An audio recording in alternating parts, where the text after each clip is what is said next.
বিশ্বনবীর কাছে যে বলবে ইয়া রাহমাতাল লিল আলামিন, ইয়া খাতামান নবীন রাহমাতাল লিল আলামিন। দেখেন আমাদের কি অবস্থা, কি কঠিন বিপদে আমরা আছি, দাঁড়াতে পারি না, সূর্যের আলোতে ঘেমে হয়রান। আজকে কেউ সুপারিশ করতে পারবে না। সব নবীরা অপারগতা স্বীকার করেছে, তারা বলেছে আপনি ছাড়া কেউ নাকি আল্লাহর সামনে দাঁড়াতে পারবেন না, আপনি একটু সুপারিশ করেন। বিশ্বনবী বলবেন আসো আসো, আজকের দিনে আমি ছাড়া আল্লাহর সামনে কেউ দাঁড়াতে পারবে না।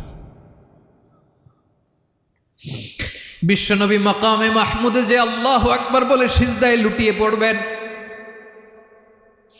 আল্লাহ রাব্বুল আলামিন বিশ্বনবীকে এমন কিছু চমৎকার শব্দ শিখাবেন, ওই শব্দগুলো দিয়ে আল্লাহর প্রশংসা করে বিশ্বনবী কাঁদতে আরম্ভ করবেন।